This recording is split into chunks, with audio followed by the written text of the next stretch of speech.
Welcome back to Football Fun TV. My name is Brian, and I'm your host today. Today, I'm here with two gentlemen, David and Byron here. Forgive us for the break that we took. It was sort of like a COVID break for us, but we are back right now for our fans that are ready. And right now, we're gonna get into it. We're gonna get into the thick of things. It's the middle of the season. Teams have played around 21, 22 games, except Aston Villa that has like I think 19 games right now. So right now we're going to preview the biggest game of the weekend on a Sunday. It's going to be Liverpool versus Man City. I'm going to start with the Liverpool side of it. Byron, what is happening to the front line of Liverpool? Because I feel like, okay, what is happening to Liverpool overall?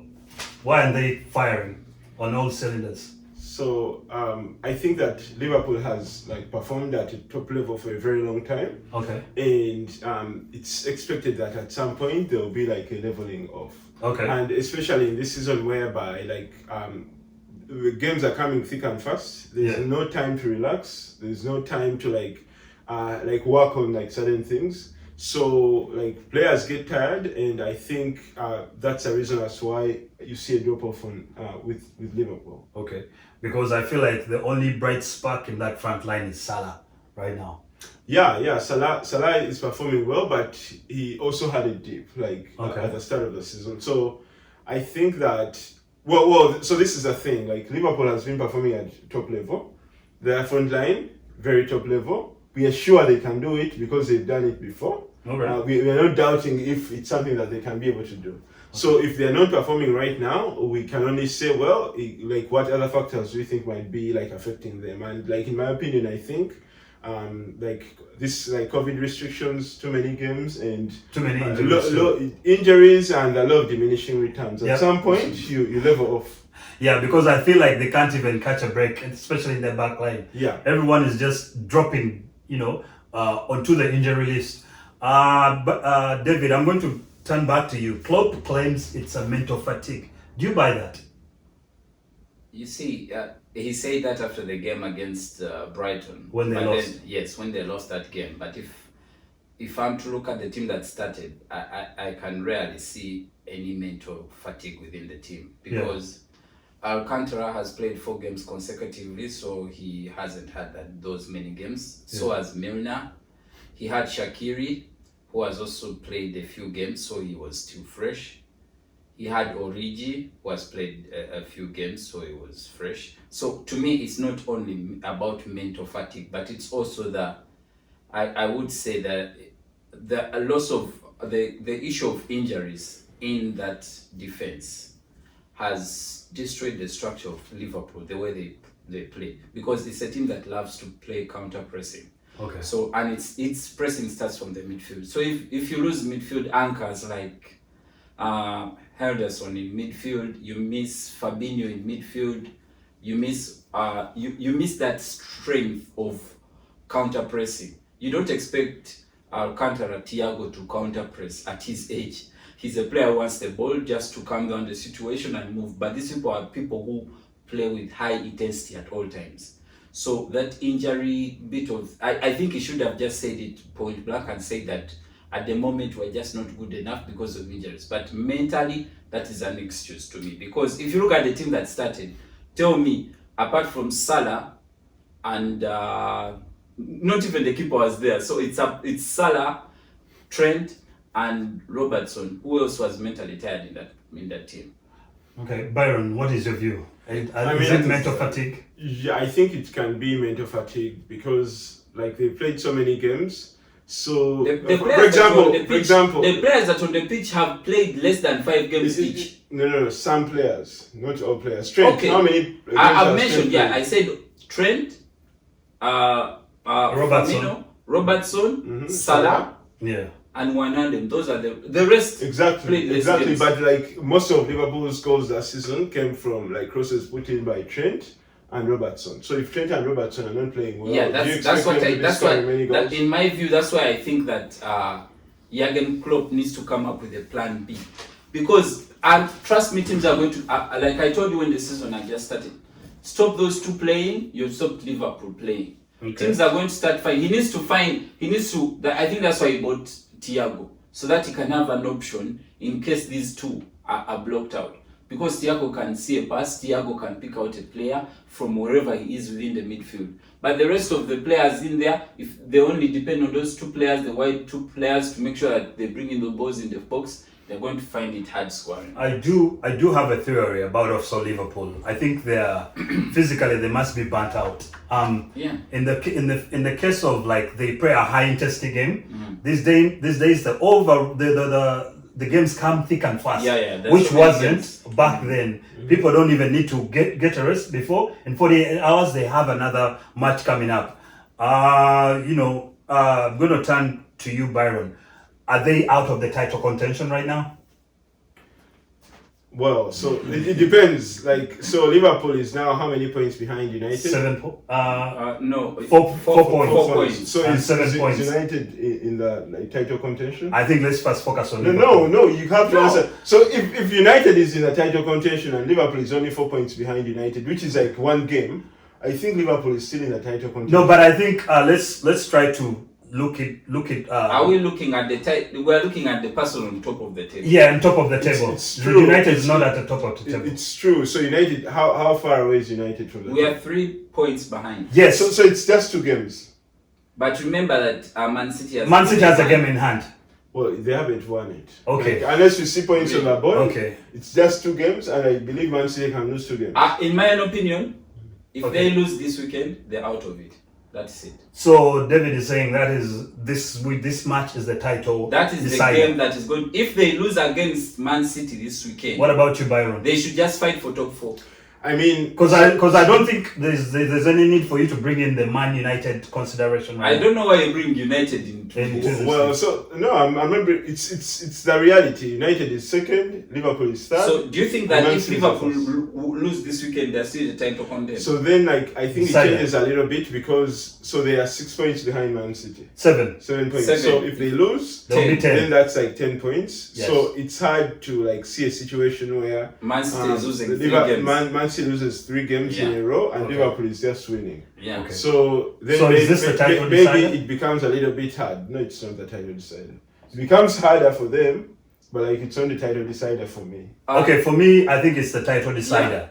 I think if Man City wins 10 points, and if they win their game in hand, it's 13 points. Yes. Those are how many matches are those? Like 4 matches and a draw. Yeah. Just look at Liverpool's next 5 games. Okay, what are they? You'll be absolutely shocked. Everton, RB Leipzig. They have, I think they have either it's Aston Villa in there. Okay. So this is the actual schedule. They have 5 tough games. They're playing Man City, Yeah. Leicester City, RB Leipzig, Everton. Let's focus on the Sheffield Premiership. United. Premiership. So it's Man City, it's Leicester, it's Sheffield, and it's Everton. Yeah. Okay. Among those games, after they play Man City, they will go to Leicester City. That's another tricky game. Yes. So after Leicester City, they have Everton. That's another tricky game. So you want to tell me that if they don't win this game, they still have a chance. This is their decider. This game this weekend. If they don't get a result out of that game, they can as well just start fighting for top 4. Okay. It's a fact. I feel like I think it's their title decider, and then if they even a point is not enough, they have to win. It's not enough. So if they win, then yes, they are still they still have some say in who's going to take the the what. So we'll turn to the Man City side of things. Right now they look like a well-oiled machine. Everything is clicking for them. The defense is too tight. They're definitely the favorites. But let me ask David, what has made them go like 13 matches unbeaten right now? First of all, I think the first thing that Guardiola first now focused on, he changed his mentality and said, I need to have a strong defense. He has a partnership of Stones and Diaz who have just conceded 4 goals in the last 13 games. Okay. The two of them. 2 goals actually. Actually, 2 goals in the last 13 games, the two of them. Yeah. So you can imagine that partnership is now a basis for them to start playing, because he knows once he's to have his players go forward, they'll score. The problem is, can they keep it tight? And now Diaz, to me, if I look at the signings of this season, he's up there as one of the best signings that have happened in the Premier League, because for a 23, 24-year-old player to come into the Premier League and be that consistent and come up with such performances, you have no other way you can say. So for me, it has to be starting from the base. Okay. The defense has helped, and then players have stepped up. Who knew that right now Gundogan would be one of their best players in that midfield? Okay. He's creating chances, he's scoring more, so he's playing on the up front. He's giving them the ability that right now we know that Kevin De Bruyne is injured, but no one even minds if he's on the pitch or not. That is very rare, because when Kevin De Bruyne got injured, you were like, oh, that's it. Yeah, that's it for Man City. But now, at the moment, you can't say anything about Man City's midfield, because with Gundogan in there, you are sure that there's creativity. The young kid, Phil Foden, is playing the game of his life. Cancelo. So you can see this season there are players who have upped their game like 20% from last season. Cancelo, Gundogan, and Phil Foden are a gem to look at this season. What about you, Byron? What's your view? What has made them really click? So that was lacking last season. So I think that like a team can't click unless they experiment. So last season, like at the back end of last season, Guardiola was trying out so many different things with like his squad. He was like testing out different formations, testing out different ways of playing, and he was losing games. And people are saying Guardiola has been found out. But yeah, I think that like that kind of experimentation helped him find like the right combination and like right ways of like how people have to play. Okay. And it's just like so happened that it clicked in the right moment. Yeah. And now they are winning games and they're not conceding goals. So yeah, that's what I think. Like being able to experiment, change players, change different formations without a lot of pressure. Because during that time when Man City wasn't winning games, everyone was talking about Liverpool and Man United. They were winning, like United was on top of the table. No one noticed that City was. I don't think United has ever gotten to top of the table last season. So this season. I mean this season. Okay. This season when City wasn't doing well. Yeah. When they were losing games, like everyone was talking about United, everyone was talking about Spurs. They were like, Spurs is on top of that table. Mourinho is going to win 5-7 games in. Yes. Yeah, but the thing is, in the background, City was like preparing their thing, and now everyone is talking about them because the thing is working. To me, I feel like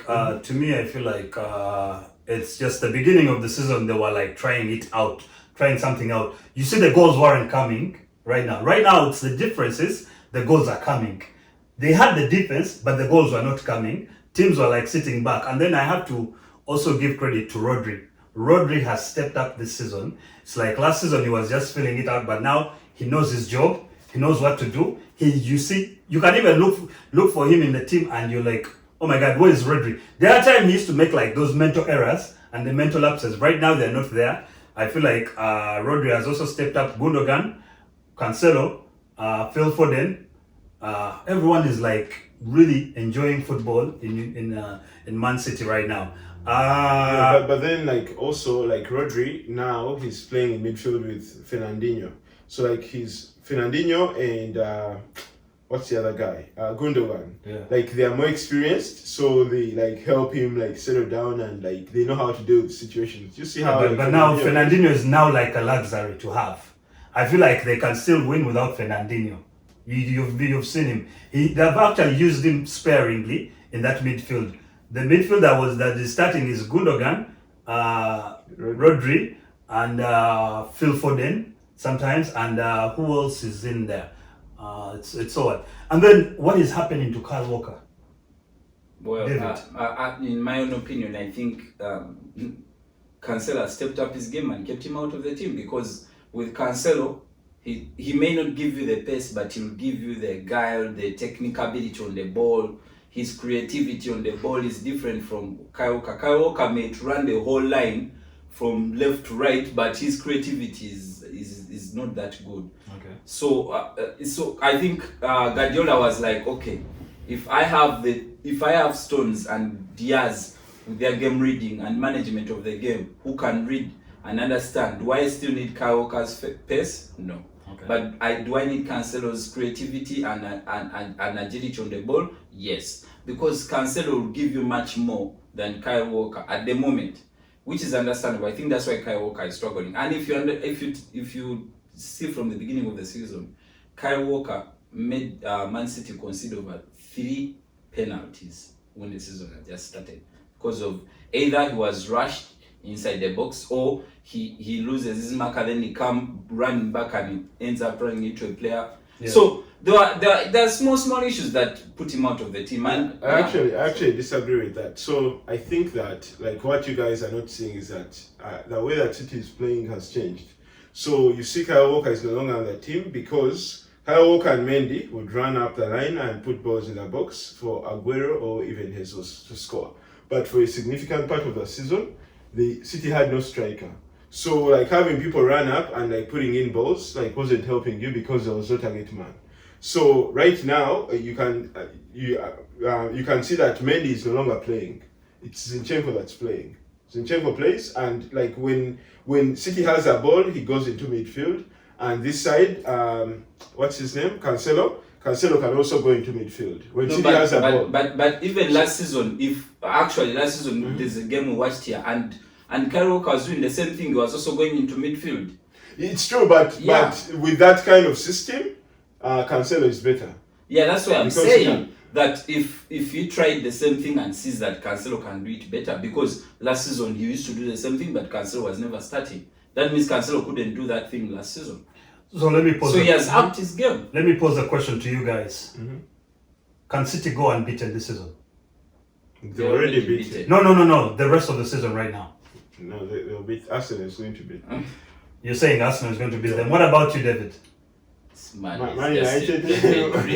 Man United is going to beat them. I think the season is very unpredictable. I have seen games that Man City has played and struggled. It even struggled against Burnley. Even Sheffield. So we can't rule that out. Okay. This is a season of, just because Man City doesn't concede is the only advantage. They are winning games 1-0, 1-0, like 4 games, which is very unusual. So to me, anything can happen. I'm not going to rule it out. Okay. Predictions for this weekend. What? I didn't want Liverpool to lose because I wanted to have that gap narrowed, but because you think Man U is no, it's okay. We're coming if there. Man City win, we're coming there. If Man City win, it's more than done for me with the title. So what's your prediction? Man City to win it. Liverpool is at home, which doesn't matter these days because they were beaten twice at home. I expect it to be let me go for 2-2. 2-2. What about you? So I think that Man City is going to win 1-0. Like Liverpool is struggling to score goals. Okay. So I think Man City will win 1-0. Oh wow! So you guys have had it there. We can't wait for the match to really get on with this is the biggest match of the season. That's my I don't even care about, because we're into the latter stages of the season.